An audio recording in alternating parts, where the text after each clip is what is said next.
Show Israel the red card, কালো লালের বর্ণাকারে লেখা একটা বড় ব্যানার, যেই ব্যানারটা গেল ম্যাচ, ইউসিএল এর ম্যাচ সেল্টিক বনাম বায়ার্ন মিউনিখ, যেই ম্যাচ আসলে 2-1 হেরেছে সেল্টিক, নিজেদের হোম গ্রাউন্ডে তারা হেরেছে। তবে সেই ম্যাচ থেকে বেশি গুরুত্বপূর্ণ যেটা পেয়েছে সেটা হচ্ছে ওই স্টেডিয়ামে বড় ব্যানারে show Israel the red card, এবং ইসরায়েল লেখাটা ছিল লাল রঙের, এবং ওই রঙটা এমন একটা শেডে লেখা ছিল যে আসলে রক্তাক্ত অবস্থায় একটা পোর্ট্রেট যেরকম হয় ঠিক ওই রকম। কেন এমনটা করলেন তারা, সেটা নিয়ে আসলে আলোচনা করবো। আমি জিশান আহমেদ আছি আপনাদের সঙ্গে। সেল্টিক ক্লাবের ফ্যানদের একটা গোষ্ঠী আছে যারা অনেক বেশি রেটেড, এদের নাম হচ্ছে গ্রিন ব্রিগেড। এরা স্টেডিয়ামে বড় একটা ব্যানার নিয়ে এসছে, যে ব্যানার আসলে 200-300 মানুষজন একসাথে থাকতে পারে। সেই ব্যানারে শো ইসরায়েল রেড কার্ড তারা লিখেছেন এবং প্রতিবাদ জানিয়েছেন, এবং তারা একটা প্রেস বিজ্ঞপ্তির মাধ্যমেও জানিয়েছেন যে তারা কেন আসলে বিউটিফুল গেম ফুটবলে চান না ইসরায়েলের পার্টিসিপেন্ট।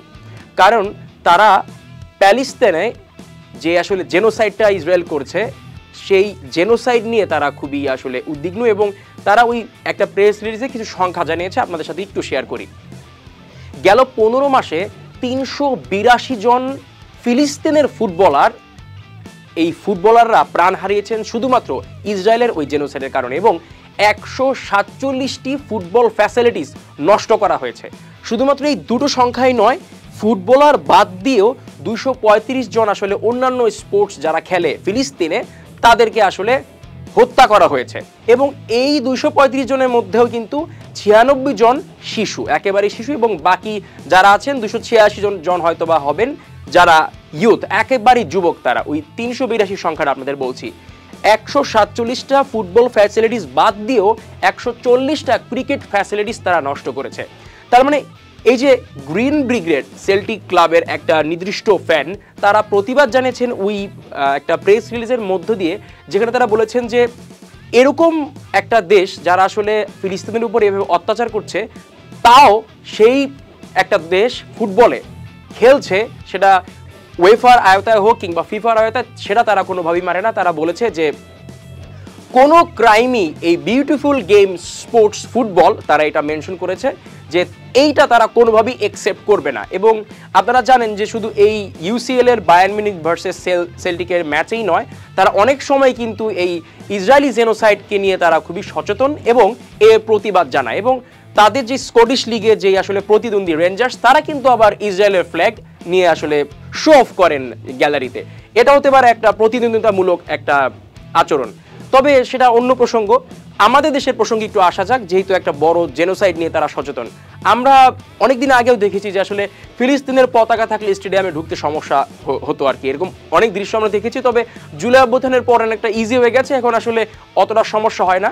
তবে এই যে বাক স্বাধীনতা, নিজের মনের ভাব প্রকাশ করার জায়গাটা কিন্তু আরও বেশি খোলা করা দরকার। আপনারা জানেন যে সাকিব আল হাসানের একটা ছবি নিয়ে যাওয়ার কারণে কিন্তু এই বিপিএল চলাকালীন সময় স্টেডিয়াম থেকে বের করে দেওয়া হয়েছিল ভক্তদের।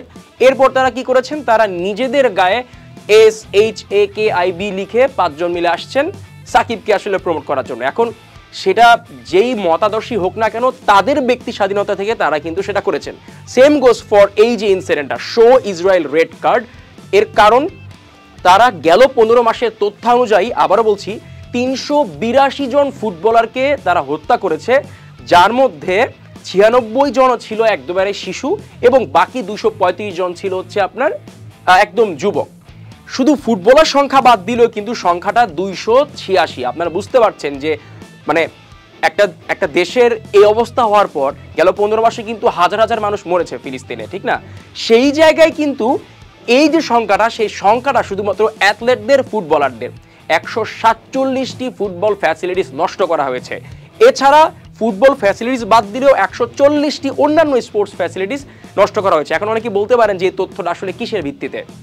দ্য ন্যাশনাল গণমাধ্যম দ্য ন্যাশনালের তথ্যানুযায়ী এই যে পরিসংখ্যাটা আপনাদের বললাম, এই নাম্বারসগুলো বললাম, এটা দ্য ন্যাশনালে গেলে আপনারা পেয়ে যাবেন। সেখানে তারা খুব সুন্দরভাবে সেল্টিকের ফ্যানদের, দ্য গ্রিন ব্রিগেড নামে যেই একটা ফ্যান বেস আছে, তারা এটার প্রতিবাদ জানিয়েছেন। এবং শুধুমাত্র সেল্টিক না, যে কোনো আসলে ফুটবল টুর্নামেন্টে, সেটা ওয়েফার আয়তায় হোক কিংবা ফিফার আয়তায় হোক, এই ধরনের টুর্নামেন্টে এই ফিলিস্তিনের পক্ষ নিয়ে যারা আসলে প্রতিবাদ জানায়, তাদের প্রতিবাদটা আপনারা কিভাবে সমর্থন করেন, এবং বাংলাদেশে এই প্রতিবাদের ভাষাটা কিভাবে আসলে বহিঃপ্রকাশ হওয়া উচিত বলে আপনারা মনে করেন, সেটা অবশ্যই আমাদের কমেন্ট সেকশনে জানিয়ে যাবেন। আসসালামু আলাইকুম।